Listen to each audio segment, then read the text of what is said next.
Saludos y bendiciones.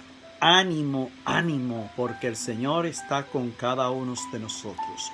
Vamos a compartir una reflexión bíblica y vamos a hablar de 3 puntos: amar, sufrir y callar. Y vamos a darle con inmediatez introducción al primer punto, que es amar. Y para esto vamos a hablar del amor de Dios y nos vamos a ir a la primera de Juan, en su capítulo 4, verso 8. Escuchemos. Quien no ama no ha conocido a Dios, porque Dios es amor. ¿En qué consiste el amor de Dios? Simple y llanamente en dejarnos amar por Dios. Y si somos capaces de dejarnos amar por Dios, entonces vamos a ser también capaces en línea de amar a nuestro prójimo y ante todo amarnos a nosotros mismos. En eso es que consiste este primer punto, amar. Amar también tenemos que entender que es también aprender a sufrir, aprender a perdonar, porque si no somos capaces de perdonar, tampoco vamos a ser capaces de amar. Nosotros vamos a tener grandes momentos donde vamos a tener que enfrentar retos y desafíos donde esta ley del amor de Dios va a estar en juego en nuestras vidas. Y si nosotros no somos capaces de superar esos retos y desafíos, realmente no vamos a llegar a amar conforme a la voluntad de Dios. Sufrir, una palabra que hace estremecer al mundo entero. Quisiéramos que no nos hablaran de esa palabra sufrir. A veces hemos escuchado algunas denominaciones que hablan: pare de sufrir, no vayan ahí porque lo van a matar. Eso es mentira.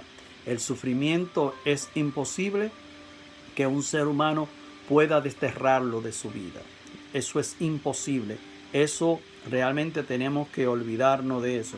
Y cuando hablamos del sufrimiento y lo ponemos en el contexto, en la definición, ¿qué significa esta palabra? Nosotros tenemos que entender que es más bien un riesgo. Todo conlleva un riesgo. Todo sufrimiento está sujeto a un riesgo, donde enfrentamos crisis económica, enfermedades, pruebas con la familia. Pero todos estos males son posibles solamente si tenemos la paciencia presente y patente en nuestra vida. Si nos falta el ingrediente de la paciencia, ahí es cuando comienzan los grandes conflictos. Hay personas que se suicidan, cometen suicidio y muchísimos actos de violencias. Comienzan a maldecirse a sí mismos, hasta maldecir su propia familia. ¿Por qué? Porque no son capaces de enfrentar estos retos y desafíos de lo que conlleva el sufrimiento en la vida de un cristiano, en la vida hasta de un ser secularizado, no importa. Tiene que estar presente lo que es la acción de lo que es la paciencia. Y cuando nosotros leemos en la segunda carta de Timoteo 2:3, nosotros escuchamos lo que dice el apóstol dando una amonestación. Nosotros tenemos que aprender a soportarlo todo como soldado en Cristo Jesús. Él es nuestro modelo, Él es nuestra referencia. Y por lo tanto, cuando nosotros ponemos nuestras miradas en Jesús y miramos lo mucho que sufrió por nosotros y cómo se entregó por cada uno de nosotros para salvarnos, entonces también vamos a ser capaces, porque ya tenemos un modelo, lo tenemos a Él, tenemos a Jesús, y Jesús nos va a inspirar a través de su Santo Espíritu para que podamos superar los sufrimientos y podamos someternos a estos riesgos. Callar, ¿qué consiste en no hablar, ponerle punto a la boca o estar en silencio una persona? Esto sí es difícil, esto cuesta muchísimo sacrificio. Y cuando nosotros nos vamos a las Sagradas Escrituras, encontramos escenas donde Jesús calla. Mientras lo están acusando, le están diciendo barbaridades, Jesús le está diciendo unas cosas a los judíos y a otras personas que tuvo que enfrentar. Ellos tergiversaban y decían otras cosas.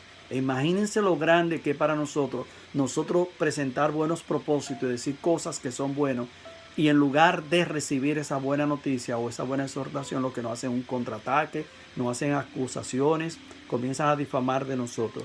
Y en el Evangelio de según San Mateo, en el capítulo 26, 63, ahí vemos una escena donde Jesús calla cuando lo están atacando, de una manera que nos muestra a nosotros que también nosotros tenemos que aprender a ponerle punto a nuestra boca, recordarnos siempre que tenemos solo una boca y que tenemos dos oídos y que tenemos que aprender a guardar silencio. Quiera Dios que esta sea nuestra oración en este día de hoy siempre. Habla, Señor, que tu siervo escucha. Nosotros tenemos que aprender a escuchar a Dios desde el silencio, escuchar a nuestra familia, a nuestros hermanos, nuestros vecinos, en fin, nuestros mentores, maestros. Nosotros tenemos que aprender a escuchar y a guardar silencio. Porque si queremos tomar la postura de un combatiente, un protagonista, contestándolo todo y rebatiéndolo y tratando de resarcir, nosotros no vamos para parte. Esa es una acción de soberbia. A eso no es lo que hemos sido llamados. Mis queridos hermanos, concluyo con esta palabra: para el Señor nada es imposible. Nosotros podemos aprender a amar a Dios sobre todas las cosas. Podemos aprender a sufrirlo todo por nuestra familia y por la causa más grande, que es el mismo Dios, que ha entregado a su Hijo Jesús para que nosotros tengamos vida en Él. Nosotros podemos aprender a guardar silencio. Y este es el mensaje que hoy hemos compartido y hemos reflexionado. Quiera Dios que Dios nos conceda meditar estas tres verdades, estas tres palabras durante todo el ciclo de nuestra vida. Y podemos estar seguros que nosotros vamos a marcar la diferencia y vamos a hacer lo que es la voluntad de Dios. Muchas bendiciones.